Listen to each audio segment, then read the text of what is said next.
Voilà. Donc, je suis Elodie Feijo de l'association Vivre Ensemble Asile.ch et je suis responsable du comptoir des médias, qui est un projet d'action et de sensibilisation des médias romans aux questions d'asile et de migration. Et le point presse d'aujourd'hui, donc c'est le cinquième d'une série de points presse migration qu'on organise en partenariat avec le NCCR on the Move, qui est le pôle de recherche national sur la migration et la mobilité. Donc le but des points presse migration, c'est de permettre la rencontre et le dialogue entre les médias, la recherche scientifique et les professionnels du terrain. Pour ce cinquième point presse migration, on a choisi d'aborder le pacte sur la migration et l'asile de l'Union européenne, dont on a beaucoup entendu parler dernièrement, mais sans vraiment connaître son contenu. Donc aujourd'hui, avec nos trois intervenants, on va en apprendre plus sur son contenu, ses nouveautés, et l'impact et les prochaines étapes pour la Suisse. Et après les trois présentations, vous aurez l'occasion de leur poser toutes vos questions. Et je laisse à présent la parole à Marie Vieumier, qui est journaliste parlementaire pour les radios régionales romandes et qui va modérer la discussion d'aujourd'hui. Voilà, alors bonjour tout le monde. Moi je suis correspondante parlementaire à Berne pour les radios régionales romandes et puis je suis juste là un peu pour donner la parole aux uns et puis aux autres. Je voulais quand même dire que c'est un sujet qui est très actuel dont on va parler aujourd'hui parce que ce pacte européen sur la migration et l'asile a été adopté le 14 mai dernier par le Conseil de l'Union européenne. Et c'est vrai qu'on a de la peine encore à mesurer comment il va être mis en œuvre, les effets pour la Suisse, les effets pour les personnes directement concernées, donc les requérants d'asile. Et c'est avec ça, enfin, c'est toutes ces questions-là auxquelles vont répondre peut-être nos trois experts qu'on a aujourd'hui. Donc, ils vont d'abord faire des courtes présentations chacun, et puis ensuite, vous pourrez leur poser toutes les questions que vous voulez jusqu'à 13h15. Alors, je vais donner d'abord la parole à Philippe Lutz. Je vous laisse vous présenter, Philippe, et puis ensuite commencer votre présentation. Oui, volontiers, bonjour et merci pour l'invitation. Je suis Philippe Lutz, chercheur en sciences politiques à l'Université de Genève et l'Université libre d'Amsterdam et aussi associé avec le NCCR on the Move. Je suis spécialisé dans la politique de l'immigration et pour le moment, je mène un projet avec ma collègue Maud Bachelet sur la politique de l'immigration en Europe. Et nous nous intéressons en particulier pour la question de coopération et solidarité entre les pays européens. Et alors, on touche aussi le nouveau pacte sur la migration et l'asile de l'Union européenne, le sujet de ce point de presse aujourd'hui. Alors, avec ça, on peut commencer à avancer la présentation. Merci. Je vais commencer par parler sur le problème derrière ces efforts de réformer la politique de l'immigration en Europe et ma collègue Maud Bachelet va ensuite vous présenter les détails sur le nouveau pacte. Nous savons que l'immigration est un sujet controversé et polarisé. Alors, l'immigration est aussi au cœur de la souveraineté des États, où chaque pays décide qui peut immigrer, sous quelles conditions. Mais en même temps, la migration produit des connexions entre les pays, des interdépendances entre les États, et particulièrement en Europe. Et ça veut dire que si on veut trouver des solutions efficaces, les États doivent coopérer. Et ça, c'est enfin, largement accepté et évident, certainement dans le contexte européen. Dans le domaine de l'asile et du déplacement forcé, le problème de coopération et le partage des responsabilités pour la protection des réfugiés. Et au niveau international, on a un régime dans le contexte des Nations Unies avec la Convention de Genève qui a établi le droit de demander un asile et le principe de non-refoulement. Ça veut dire que c'est interdit de retourner des réfugiés vers des pays où ils risquent d'être persécutés. Alors, on est d'accord au niveau international qu'il faut protéger les réfugiés, mais on ne dit pas quel pays doit être responsable pour leur protection. Cette question reste ouverte. Et quand même, déjà, la Convention de Genève demande des efforts pour partager cette responsabilité d'une manière solidaire entre les pays. Et l'idée de partage international des responsabilités est largement acceptée, mais globalement échouée en pratique. Voilà, c'est en bref le défi de la politique d'asile. Et en Europe, la nécessité de partager des responsabilités est encore plus forte à cause de l'interdépendance, mais aussi les conditions pour établir un tel partage sont plus favorables à cause de l'intégration politique dans le cadre de l'Union européenne. Et en fait, avec le règlement du Dublin, on a établi des règles, quel pays est responsable pour des requérants d'asile. Le but, c'est d'éviter des réfugiés en orbite, alors qu'aucun pays est responsable pour une demande d'asile, et aussi d'éviter le asylum shopping, ça veut dire où un requérant d'asile va déposer des demandes dans plusieurs pays. Alors, on veut qu'un seul pays est responsable. En général, la règle, c'est que le premier pays européen où un réfugié arrive est responsable. Ça, c'est souvent des pays en Europe du Sud. Mais en réalité, on a beaucoup de mouvements secondaires et la distribution des réfugiés entre les pays européens reste inégale. Et ces asymétries entre les États membres persistent et n'ont pas diminué au fil du temps. Alors, des réformes politiques pour changer cette situation, pour créer une distribution plus équilibrée, est difficile à cause des asymétries d'intérêt entre les États membres. Et comme résultat, il manque une institutionnalisation de la coopération et solidarité. Voilà, on se trouve dans une situation où on a l'ambition pour des solidarités européennes et d'établir des repartages des responsabilités pour arriver à une distribution des requérants d'asile plus équilibrée, mais jusqu'à maintenant, c'était vraiment difficile de trouver un dénominateur commun à cause des intérêts asymétriques. Et ça, c'est le contexte dans lequel on a réussi de se mettre d'accord sur un nouveau pacte. Et c'est maintenant Maud Bachelet qui va vous expliquer tout sur ce thème. Merci bien. Oui, donc bonjour à toutes et tous. Donc je m'appelle Maud Bachelet et je travaille conjointement avec mon collègue Philippe Lutz sur ces questions de politique migratoire européenne. Donc je vais brièvement présenter le RAEC ou le régime d'asile européen commun. Qu'est-ce que c'était avant en fait l'arrivée de ce nouveau pacte? C'était avant tout le système Schengen avec l'abolition des contrôles aux frontières intérieures et la libre circulation des ressortissants européens. Et c'était aussi une gouvernance de la responsabilité grâce au texte Dublin, au règlement Dublin. Et comme l'a mentionné mon collègue, souvent qui retombait sur le pays de première entrée, car c'est le critère qui est le plus utilisé à ce jour pour déterminer la responsabilité d'un État. Mais le RAEC, c'est aussi la base de données Eurodac, dans laquelle on enregistre des données du ou de la requérant d'asile. Et comme on l'a brièvement mentionné, il n'y avait pas forcément d'institutionnalisation de la solidarité en cas de situation de crise ou de hausse des flux ou d'inégalités trop fortes et persistantes entre les États. Donc, on a vu ces dernières années que face aux crises, l'Europe essayait de mettre en place une sorte de solidarité ad hoc, mais il manque cet aspect institutionnel de gouverner la solidarité entre les pays européens. Et enfin, le RAEC, c'est aussi une agence européenne pour l'asile qui promeut la coopération entre les pays. Et donc, une petite parenthèse pour indiquer que la Suisse est signataire des accords Dublin et Schengen, donc participe à tous ces différents niveaux du régime d'asile européen commun. Donc maintenant, pour rentrer dans le contenu des textes du pacte, parce que le pacte, c'est plusieurs textes législatifs européens, donc c'est du droit européen, du droit secondaire. Moi, je l'ai séparé en deux catégories, donc le noyau dur et la mise en œuvre.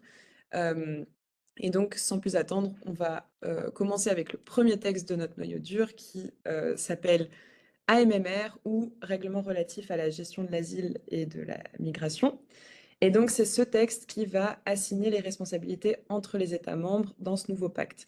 Et ce qui est intéressant, c'est qu'il reprend en fait les mêmes critères que ceux du règlement Dublin en large, et dont en fait ce critère qui pose problème, qui est le critère de première entrée, qui place plus de responsabilités aux pays à la frontière extérieure de l'Union européenne qu'aux autres.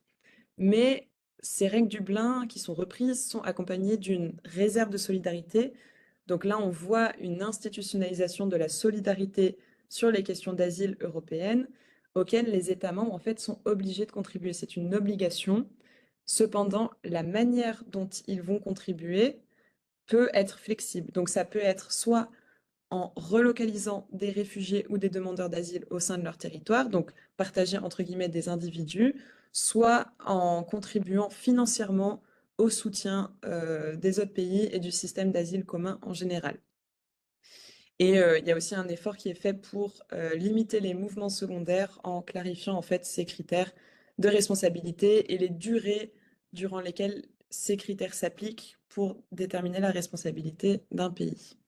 Donc ça, c'est le texte AMMR, donc qui désigne la responsabilité et la solidarité. Et ensuite, on a un texte dit APR qui harmonise la procédure d'asile en Europe. Donc on a une procédure d'asile commune qui est inscrite dans ce texte avec des droits et des obligations pour les requérants envers les États, mais aussi pour les États envers les requérants, et la mise en place de procédures à la frontière obligatoires sous certaines conditions. Et ces procédures à la frontière sont censées être plus expéditives pour traiter rapidement les cas qui souvent n'obtiennent pas l'asile en Europe et donc qui sont ordonnés de retourner dans leur pays d'origine ou pays de transit. Et enfin, ce texte définit à un instant T la capacité de l'Union européenne à traiter un certain nombre de demandes d'asile. Donc ce chiffre, il s'élève à 30 000 et ça fixe un petit peu la capacité de l'Union européenne dans son traitement des demandes d'asile. Donc ça, c'est pour APR. Et ensuite, on a plusieurs textes relatifs à la mise en œuvre du pacte, dont le règlement filtrage qui vise à enregistrer toutes les arrivées aux frontières européennes. Et bon, il y a plusieurs mécanismes, mais je ne vais pas rentrer dans les détails. On a également le règlement Eurodac qui, lui, voit son champ d'application élargi. Donc, il s'applique désormais à toute personne détectée en situation irrégulière sur le territoire européen. Et le type de données collectées est également élargi. Donc, avant, c'était simplement des données biométriques, enfin les empreintes digitales et nom, prénom, etc. Maintenant, on peut collecter des imageries faciales, date de naissance, des documents, etc. Et il est maintenant possible pour un État et ses autorités compétentes de sanctionner le refus de se soumettre à la prise d'empreinte digitale du requérant ou de la personne déboutée. Et enfin, il y a un règlement situation de crise et force majeure qui vise à anticiper en fait les variations des flux et les situations d'instrumentalisation et permettre à l'Union européenne d'y répondre. Donc, ça passe par une définition commune de qu'est-ce que c'est une situation de crise et ou de pression migratoire à nos frontières, comment est-ce qu'on l'identifie, et une fois qu'on l'identifie, comment agir. Et ben, dans ce texte, il y a la possibilité pour les États sous pression migratoire de déroger aux obligations qui sont établies dans les textes du noyau dur dont on a rapidement parlé, pour faciliter un petit peu le poids sur leurs épaules, disons. Il y a d'autres textes dans ce pacte qui, selon moi, sont moins cruciaux, donc je ne vais pas rentrer dans les détails, mais vous pouvez trouver la liste sur le site des institutions européennes. Et je vais simplement conclure en donnant un petit peu notre point de vue sur les implications pour le partage des responsabilités, parce qu'on a pas mal entendu que c'était un accord historique et que ce pacte allait révolutionner la gouvernance européenne. Mais j'aimerais un petit peu nuancer cette narrative-là parce que donc je concède que c'était un message politique fort avant les élections européennes et c'était assez important que l'Union européenne montre qu'elle arrive à avancer de front sur ce dossier migratoire. Et ce pacte promeut une nouvelle approche dans la coopération européenne qui est plus flexible qu'avant, mais en fait, ce maintien des critères Dublin et des règles de première entrée qui, en fait, ont créé ce système où on a beaucoup d'inégalités qui persistent, euh, couplé au fait qu'il y a beaucoup de difficultés qui sont prévues pour la mise en œuvre et l'implémentation de ces textes, moi je conclurais en disant que ce pacte va sûrement pas révolutionner le régime d'asile européen commun, mais que c'était plutôt un message politique fort qui a montré l'unité européenne sur ce front, mais qui ne changera pas tant la situation in fine. Donc voilà, je vous remercie pour votre attention et je redonne la parole à Marie et je me réjouis d'entendre vos questions. Merci. Merci beaucoup pour ces explications. Eh ben, je donne directement la parole à notre dernier intervenant, Simon Nory. Je vous laisse vous présenter et puis ensuite faire votre présentation.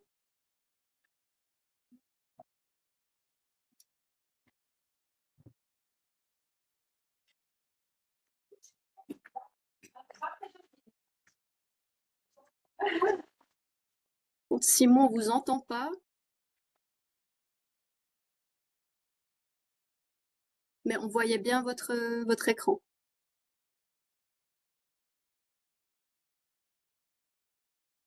Alors, c'est toujours le même Voilà, cette fois on vous entend.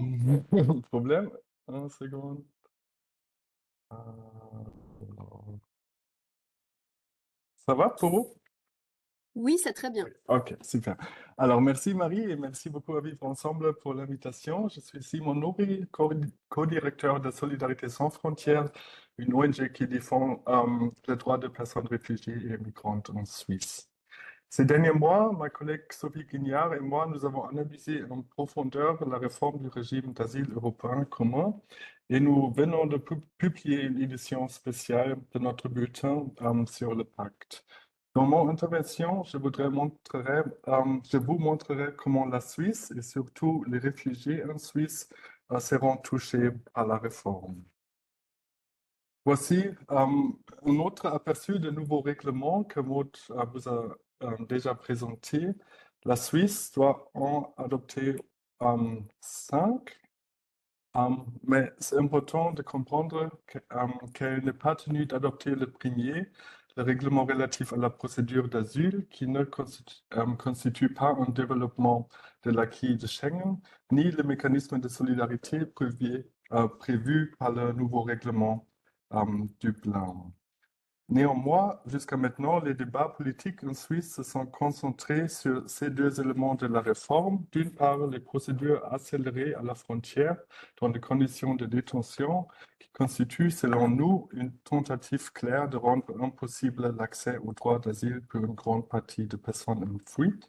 Et d'autre part, l'adoption volontaire du mécanisme de solidarité, comme l'a déjà plus ou moins annoncé le conseiller fédéral Beat Jans. Malheureusement, celui-ci s'est transformé en commerce d'indulgence pour les États hostiles aux migrantes et restera à nos yeux plus ou moins insignifiante en termes de nombre. Compte tenu de cette sélectivité du débat actuel en Suisse, il me semble important de montrer ce qui se cache derrière les autres règlements que la Suisse doit effectivement adopter et je me focalise sur les 3 derniers en rose. Le règlement de Dublin, comme l'a déjà expliqué Maud, s'appellera désormais le règlement relatif à la gestion de l'asile et de la migration. Cependant, les principes fondamentaux de Dublin, notamment le principe de responsabilité, restent entièrement en place. En même temps, il y a de très nombreux durcissements de dispositions concrètes qui vont rendre la vie des personnes en fuite plus difficile en Suisse. Je vous donne que 2 exemples. Les mineurs non accompagnés ne sont actuellement pas concernés par les transferts Dublin, mais cette réglementation est supprimée. Désormais, c'est l'État de première entrée qui sera en principe responsable, alors même les mineurs seront donc menacés d'expulsion à l'avenir, par exemple vers la Croatie. Ensuite, actuellement, la Suisse dispose de 6 mois pour renvoyer une personne vers le pays compétent selon Dublin, avant de devoir elles-mêmes entrer en matière sur la demande. Il n'est possible de déroger à cette règle que si une personne disparaît. Dans ce cas, le délai est prolongé à 18 mois. Selon le nouveau règlement, ce dernier délai est d'un part prolongé à 36 mois, mais il est aussi étendu à beaucoup plus de cas. Par exemple, si la personne s'oppose physiquement au transfert, sera inapte au transfert ou ne remplit pas les conditions médicales requises pour le transfert. Est-ce que cela signifie pour les requérants d'asile, par exemple lorsqu'ils sont malades, 3 ans pendant lesquels leurs motifs d'asile ne sont pas examinés sur le fond, 3 ans sans statut légal et perspective d'intégration et 3 ans dans la crainte permanente d'une expulsion. En bref, 3 années perdues. Deuxième règlement concernait la Suisse, Eurodac. Eurodac est la base de données biométrique sur laquelle repose le système de renvoi du plan. Elle permet de déterminer dans quel pays les requérants d'asile ont été enregistrés en premier lieu, mais ne contient actuellement rien d'autre que des empreintes digitales, même pas de nom ou de nationalité. Selon le nouveau règlement, elle sera transformée en un système d'information complète sur l'asile qui contiendra, en plus des empreintes digitales, des photos de visage, des scans, des papiers d'identité, des informations biographiques, mais aussi toutes les décisions d'asile prises par les autorités. Qu'est-ce que cela signifie? De nombreuses pratiques quotidiennes qui sont encore possibles aujourd'hui sont exclues. Se blesser les doigts pour éviter de se faire toucher par Eurodac, inutile si une photo du visage a également été enregistrée. Faire disparaître son passeport pour retarder une expulsion, difficile si tous les documents d'identité ont été scannés auparavant. Se rendre dans d'autres pays de l'UE pour réessayer, aucune chance si Eurodac associe toutes les décisions d'asile et des données biométriques et biographiques. Là encore, l'objectif est clair. Il s'agit uniquement de limiter les stratégies de contournement des réfugiés et de rendre leur vie plus difficile. Un dernier mot sur le règlement de crise et la question de savoir si la Suisse bénéficiera du pacte.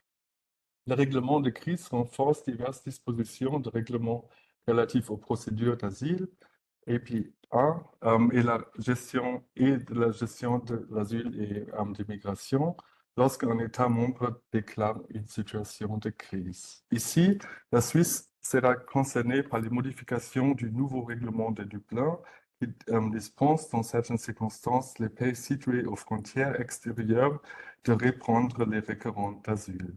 À mon avis, les pays comme l'Italie, la Grèce et la Croatie n'ont accepté le pacte que parce qu'ils espèrent que ce mode de crise deviendra la nouvelle norme. Il est donc pour nous loin d'être sûr que la Suisse continuera à profiter largement du système Dublin. Pour finir, juste un bref aperçu concernant la politique en Suisse. La Suisse sera probablement informée en juin du développement de l'acquis de Schengen et aura alors 2 ans pour l'adopter. Beat Jans a déjà annoncé le début de la consultation pour juillet et les modifications seront probablement discutées au Parlement l'année prochaine. Si la réforme est adoptée au Parlement, il est très probable qu'un référendum soit lancé contre elle. Je vous remercie de votre attention et je me réjouis aussi de la discussion. Ah Merci oui, beaucoup. et il y a nos contacts aussi de ma collègue francophone, Sophie Guignard, si vous avez besoin et d'autres questions après. Merci.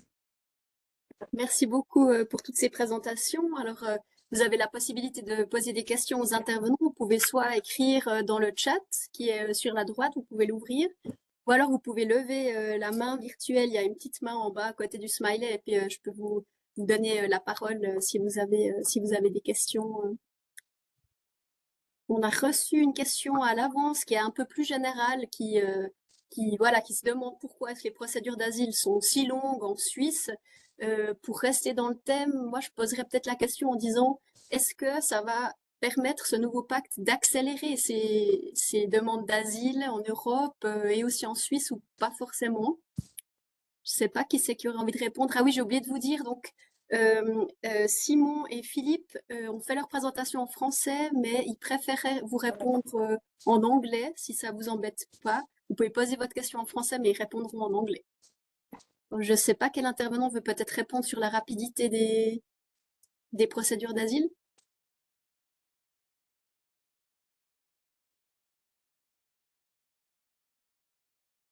Oui, tu peux prendre la parole, Simon. Oui.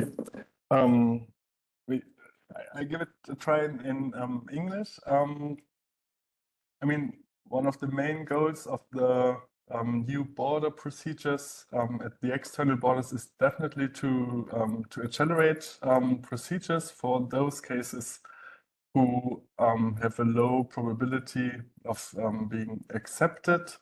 The procedures will last 12 weeks maximum, which is 40% shorter, I once calculated, than the accelerated procedure in Switzerland, which lasts about 20 weeks. So a very strong acceleration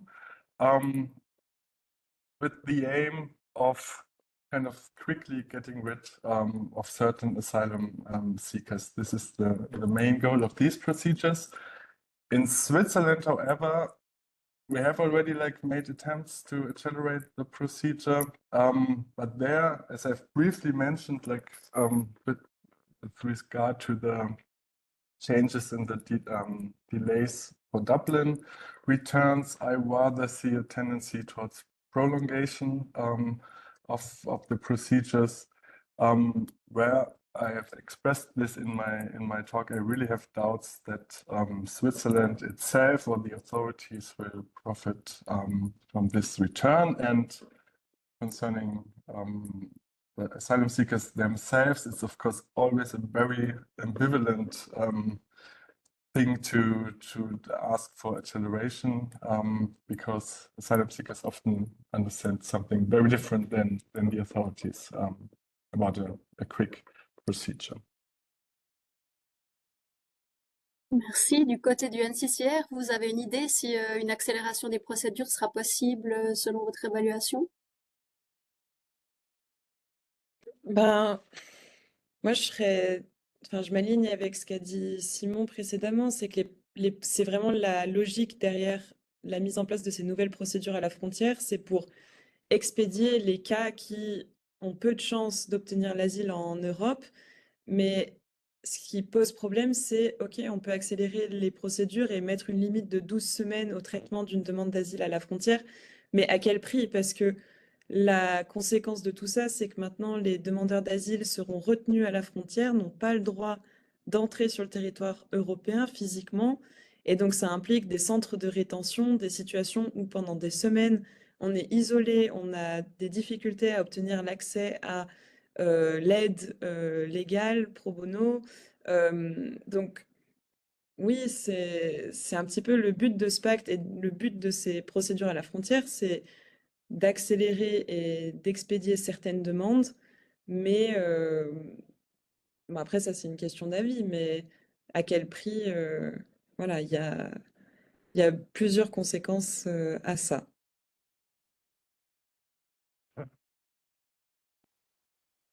Merci bien. Alors, on a une nouvelle question de Alexis. Il nous dit, ce nouveau pacte donne un appui légal pour les cas de solidarité européenne en termes de relocalisation des personnes migrantes. Est-ce que vous pensez que ce sera respecté par les États membres? Ça, c'est la première question. Donc, c'est ce principe de ce solidarité.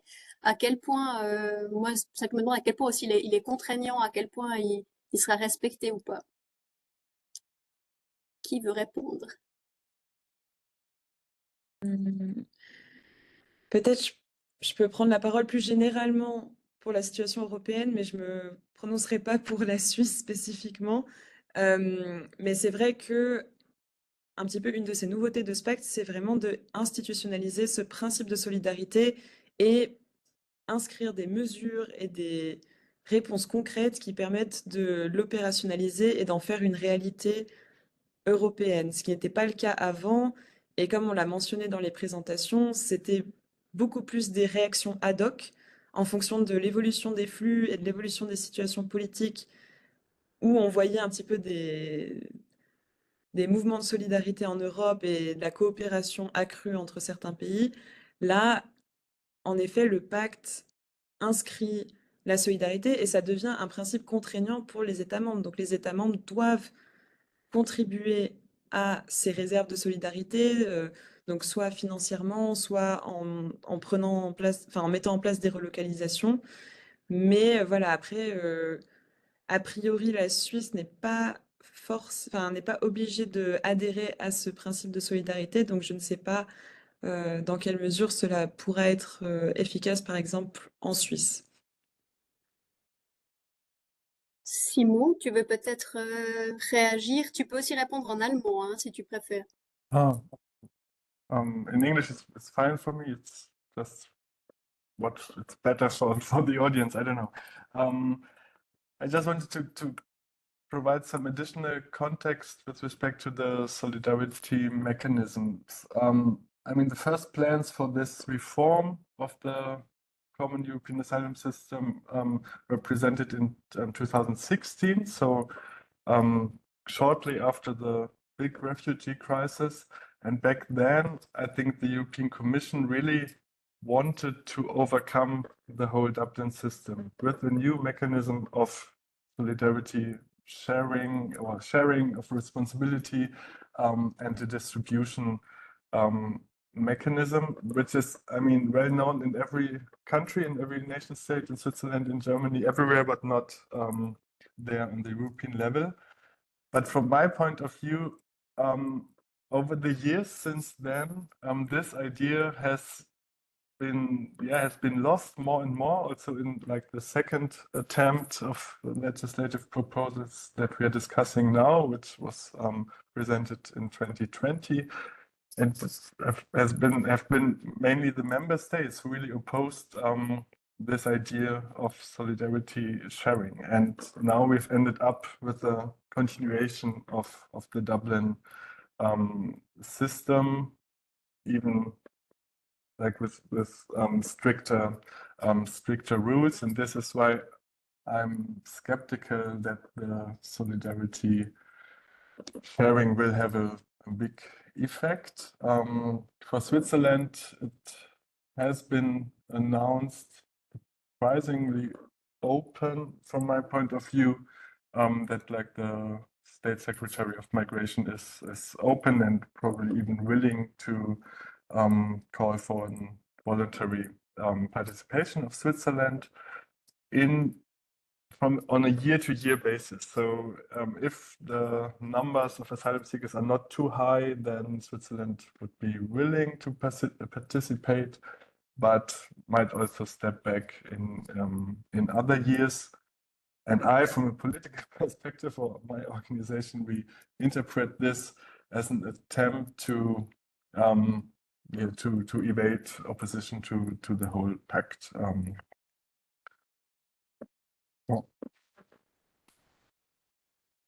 Très bien, bah merci.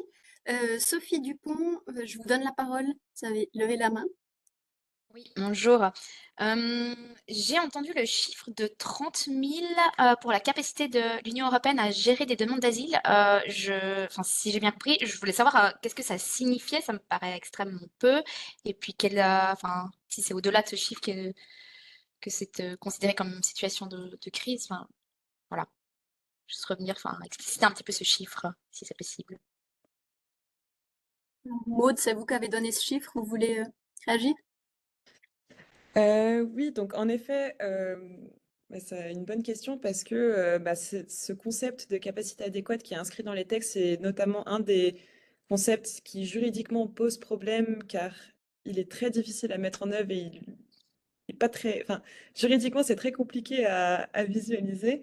Mais donc, en effet, c'est la capacité de c'est défini comme la capacité de l'Union européenne et des États membres à traiter à un instant T X demandes d'asile. Donc, ça veut dire que, par exemple, maintenant, on est le 23 mai à 12h50, l'Union européenne peut traiter 30 000 demandes d'asile. Et donc, c'est un roulement. Donc, à chaque fois qu'une demande d'asile est clôturée, on libère une place. Et en fait, c'est comme ça que ça a été calculé. Mais c'était en fait pour empêcher, enfin, la logique dans les négociations, c'était pour empêcher les pays de première entrée ou les pays méditerranéens, donc l'Italie, l'Espagne, etc., de déroger à leurs responsabilités en disant on ne peut pas traiter toutes ces demandes, on n'a pas les capacités. Et en fait, la Commission et les autres États membres qui ont soutenu cette proposition ont dit si on a la capacité, on a une capacité qu'on peut chiffrer et qui s'élève à 30 000. Mais il faut aussi savoir que dans ce même texte est inclus quelques articles plus loin un plafond annuel à ne pas dépasser qui s'élève à 120 000, donc 30 000 fois 4.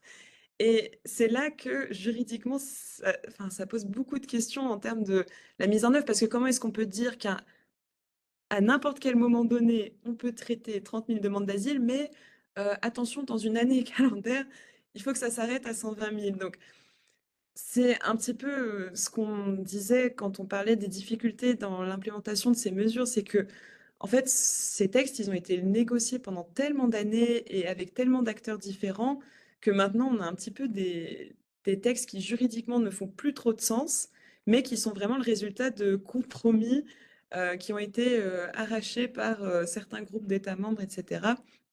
Donc, ce n'est pas à partir de 30 000 demandes qu'il y a une situation de crise ou de pression, mais c'est vraiment mettre un chiffre sur les capacités de l'Union européenne à traiter les demandes d'asile pour éviter que certains pays dérogent à leurs responsabilités en disant on n'a pas les capacités. Voilà. Merci beaucoup. Alors, on a une question de Lilia Tofilovska. En quoi ce pacte changera la vie ici en Suisse pour toutes les personnes concernées et les professionnels? À quel moment la Suisse s'impliquera dans ce pacte? Je veux juste voir si Lilia, tu arrives à m'écrire si tu préfères en allemand ou en anglais la réponse? Ce serait bien qu'on sache ça. Je crois que peut-être Lilia préférait en allemand. Bon.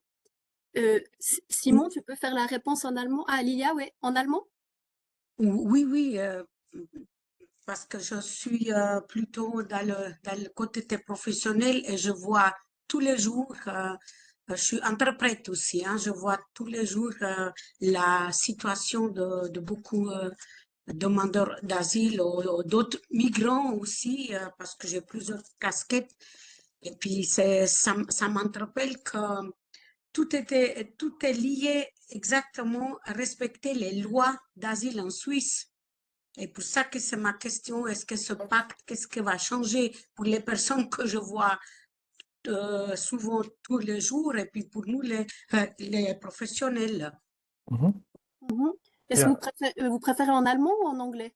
La réponse de Simon. C'est égal, mais en allemand, je préfère aussi. Okay, merci. Merci, Simon.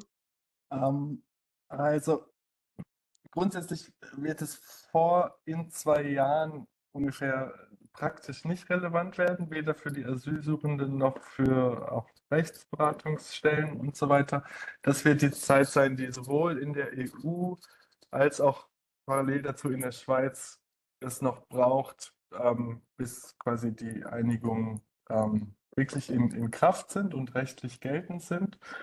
Für die Schweiz muss man wirklich betonen, dass das konkrete Schweizer Asylverfahren nicht direkt betroffen ist, weil eben diese neue Asylverfahrensverordnung, Reglement Procédure d'Asile, nicht zum Schengen-Besitzstand gehört und deshalb nicht übernommen werden muss. Aber sozusagen, sobald das SEM, die Schweiz, dann sagt, Moment, wir haben hier Spuren auf andere Durchreiseländer, Erstankunftsländer, wenn quasi die Dublin-Verordnung bisher greifen würde, dann gilt dann halt neu die neue Asyl- und Migrationsmanagement-Verordnung, heißt sie auf Deutsch. Das ist das eine, dort gibt es dann starke Verschärfungen und dann gibt es noch weitere Verordnungen, über die wir jetzt nicht viel gesprochen haben, Screening, Filtrage, beispielsweise, die auch voll von der Schweiz übernommen werden müssen, wo aber noch unklar ist, wie relevant die sind, weil es da eigentlich quasi um die Erstregistrierung von undokumentiert Eingereisten geht, die es natürlich an den Flughäfen geben kann, aber wo es ja wahrscheinlich in nicht sehr vielen Fällen dazu kommen wird, dass Schweizer Behörden dann Personen aufgreifen, die noch innerhalb der EU noch überhaupt nicht registriert werden wurden. Aber auch dann, also da muss die Schweiz sich trotzdem darauf vorbereiten und dann würde diese Verordnung zum Screening, was die biometrische Erfassung, Sicherheitsüberprüfungen, Gesundheits- und Vulnerabilitätschecks beinhaltet, die wird dann auch greifen, weil es eben, das kann man vielleicht auch noch mal kurz erklären, eine Verordnung ist, wie Dublin jetzt schon, ist europäisches Recht, was unmittelbar in allen Mitgliedstaaten und der Schweiz anwendbar ist, im Gegensatz zu den Richtlinien, Direktiven, mit denen früher viel gearbeitet wurde, die eigentlich nur Mindeststandards setzen, die Staaten dann in eigenes Recht noch umsetzen müssen. Das ist vielleicht, sorry, wenn ich das jetzt auf Deutsch sage, aber es ist auch noch so eine Entwicklung, vielleicht hat Mozart hat es ja auch ein bisschen angedeutet, dass es viel mehr Aspekte des gesamten Asylsystems jetzt durch direktes EU-Recht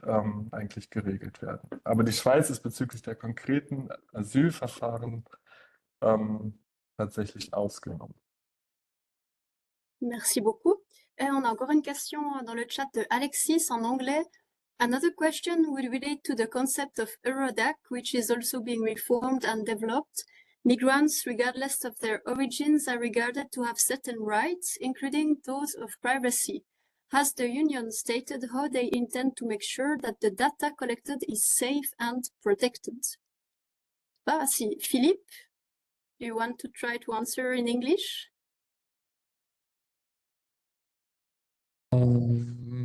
Well, I don't know a proper answer to that question, so maybe Simon has his hands up. Yeah, Simon. Yeah, I could give it a try because like the digital biometric databases have really been also in the focus of my research, my previous research. But I'm not a legal scholar and not a data protection and privacy expert. Still, I mean, it's again very ambivalent. There are by now strong forces, for instance, within the European Parliament, taking care of data protection and privacy rights. And in every new regulation, we have like these paragraphs on data protection and privacy. So on a legal basis, it is kind of considered, but practically there are several big databases also beyond Eurodac that are upgraded right now and really enlarged. And they always like stay in conflict with data protection concerns. So it's a yes and no answer.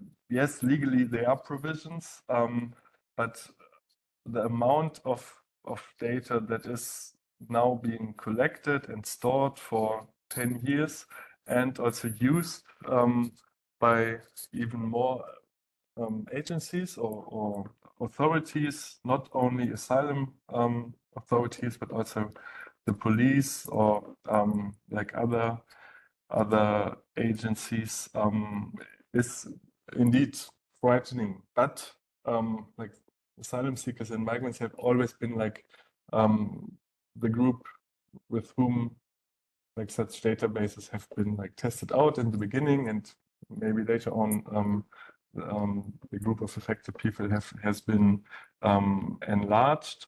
Eurodac is in fact the oldest biometric database of the EU, which has started in the late 90s. Has been very simple until now. That is really, yeah, we'll see an immense, a huge upgrade in the next until in 2 years when everything has to be in place and ready. I hope this perhaps as an answer a little bit. Merci. Merci beaucoup. Bon, je vois qu'il n'y a pas forcément d'autres questions. Moi, j'en aurais une quand même. Une des craintes, on avait l'impression que c'est qu'avec ce pacte, l'Europe, elle essaye de un peu mettre des contrôles de l'asile assis à l'extérieur de ses frontières, à l'extérieur des frontières Schengen. Et il y avait cette crainte d'avoir des camps un peu à l'extérieur des frontières. Est-ce que ça, c'est quelque chose que vous craignez aussi, que ça puisse arriver, qu'il y ait vraiment des camps à l'extérieur? Alors là, je sais pas, peut-être Simon, qu'on t'a pas entendu, si tu peux me répondre, mais en anglais ou en allemand, comme tu préfères. Ja, ja, genau, haben wir jetzt nicht so viel drüber gesprochen, weil es halt auch die Schweiz nicht ganz direkt betrifft. Es ist nicht nur eine Sorge, das ist eine der Hauptideen, quasi diese geschlossenen Zentren direkt also auch physisch in der Nähe der Außengrenzen zu errichten, in allen Außengrenzstaaten, so wie es bisher in Griechenland schon erprobt wurde. Dort kennen wir früher hießen sie Hotspots, Moria zum Beispiel, gibt es auch in Italien, auf Lampedusa und Sizilien, die eigentlich mal als Durchgangszentren nur zur Registrierung gedacht waren, aber sich nach 2016 mehr und mehr zu geschlossenen Inhaftierungslagern entwickelt haben, aus denen die Menschen nicht mehr rauskamen. Also früher unter sehr schlimmen Slum-ähnlichen Bedingungen in Moria zum Beispiel, bis es abgebrannt ist. Seit 2-3 Jahren gibt es jetzt, das sieht man auf dem Titelbild unseres Bulletins, den Bau, quasi gibt es 4, 5 neue Zentren, Containerdörfer eingezäunt, die wirklich quasi der Prototyp für das ist, was alle Mitgliedstaaten an den Außengrenzen in Zukunft errichten müssen für diese Grenzverfahren, Procédure à la frontière.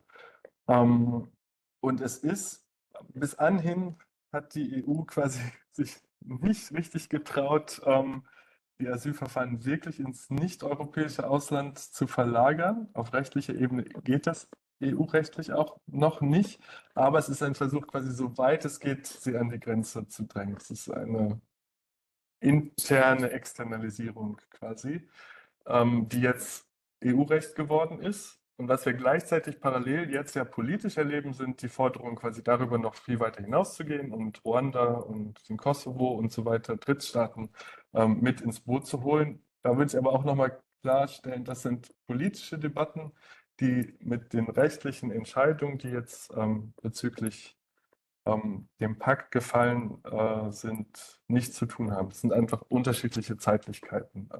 Und das sind alles Pläne, die eher, glaube ich, auch auf nationaler Ebene aktuell vorangetrieben werden. Philippe, peut-être du côté du NCCR on the Move, vous avez aussi l'impression que c'est un peu justement quand même un peu le début de l'Europe d'essayer de faire plutôt les traitements d'asile à l'extérieur de ses frontières? Ja, ich schließe mich der Wortmeldung von Simon da gerne an. Also diese Entwicklung der Externalisierung ist ja nicht etwas besonders Neues, sondern das beobachten wir schon ziemlich lange. Und meistens war es ja so, dass man genau die Aspekte der Solidarität innerhalb von Europas, da war es immer sehr schwierig, politischen Konsensus zu finden. Und wo man sich eben politisch gefunden hat, ist in der besseren Kontrolle der Außengrenze, in der besseren Kooperation mit Drittstaaten. Also dort diese Bereiche der Externalisierung, die sind politisch immer einfacher durchzusetzen gewesen. Und auch diese Verschiebung jetzt innerhalb Europas an die Außengrenzen, das ist ja etwas, was schon etabliert ist durch das Dublin-Regime, das die Verantwortlichkeit primär den Erstankunftsländern zuweist. Das sind primär jene in der südlichen Peripherie. Das sind jetzt auch wieder diese Länder, wo natürlich diese neuen Maßnahmen der Detention zu liegen kommen. Von daher ist es eine Fortsetzung einer Politik, die bislang schon existiert hat. Sie wird noch ein bisschen repressiver, wenn man gerade das Element der geschlossenen Haftanstalten betrachtet. Und ich würde es auch in den Kontext stellen mit den Versuchen, eben diese ganzen Asylverfahren eben auszulagern, dass das eine alte Idee ist, aber bislang hat man keine Drittstaaten gefunden, die dazu bereit wären, und es gibt viele praktische und juristische Hürden. Italien macht aktuell einen Versuch in Kooperation mit Albanien, gewisse Zentren dort einzurichten, aber bislang ist das weitgehend ein Wunschdenken geblieben, und man wird sicher beide Bemühungen parallel fortsetzen. Très bien, merci beaucoup. Je vois qu'il n'y a pas de questions supplémentaires.